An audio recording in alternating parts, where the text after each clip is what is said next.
Centré sur une bonne initiative, vous me dites. C'est mercredi. Ah ben voilà, c'est la journée des enfants, donc j'ai pensé aux parents qui doivent justement occuper ces enfants. Alors il y a toujours ce problème. Il ne faut pas exagérer, ils passent du bon temps, vous voulez dire, avec leurs enfants. Et justement, des moments de partage qui sont importants. Échanger avec ses enfants, c'est important. Et aujourd'hui, on a quand même une donnée supplémentaire, c'est la tablette, les écrans. Est-ce que c'est bien, est-ce que c'est pas bien? Est-ce que vous savez que tous les patrons de la Silicon Valley envoient quand même leurs enfants dans la fameuse école Waldorf, où il y a encore des tableaux noirs, des craies, et où on apprend Google qu'à l'âge de 14 ans. Donc ça laisse réfléchir. Bon, en France, les pédopsychiatres, les enseignants se mettent d'accord pour dire la tablette, c'est bien à partir du moment où on contrôle le temps passé avec. D'ailleurs, la tablette rentre dans les écoles. C'est un outil, pas qu'un jeu, quoi. Voilà, il faut que ça soit un moyen. Et là, pourquoi je vous parle de cette application? Parce qu'il s'agit d'histoires, de livres numériques pour enfants où justement le parent et l'enfant se retrouvent devant la tablette pour échanger. Ça s'appelle Whisperies, la contraction de whisper, le chuchotement, et de stories. Je suis allée rencontrer sa fondatrice.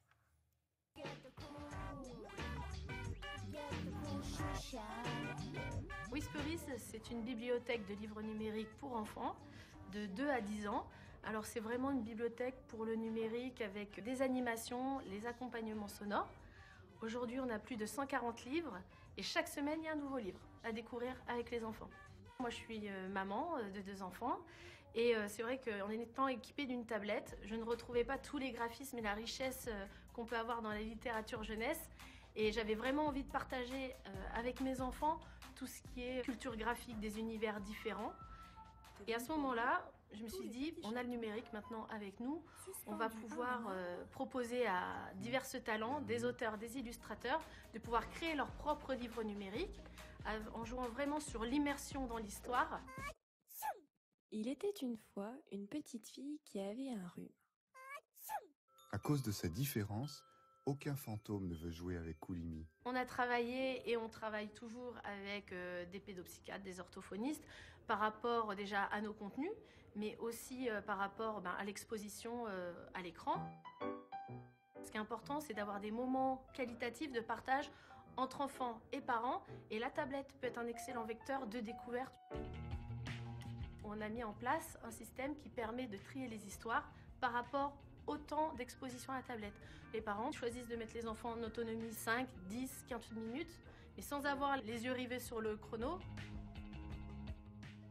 On travaille avec plus de 1500 auteurs et illustrateurs, ce qui nous permet de proposer des univers très variés. On va passer de l'encre de Chine animée à de l'aquarelle japonaise animée dans un livre en franco-japonais pour éveiller à de nouvelles sonorités.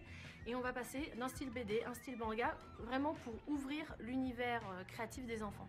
Quand on s'abonne, on a accès à la totalité de la bibliothèque et chaque semaine, on reçoit de nouvelles histoires. Donc ça fait dans l'année 52 histoires à découvrir et à recevoir.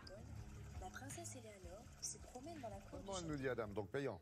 Payant si vous voulez des livres tous les mois, mais vous avez 6 livres gratuits à votre disposition pour tester si cela vous plaît, et d'autres applications. Oui, alors le mercredi, il y a Je ne sais pas si vous vous souvenez de J'aime lire.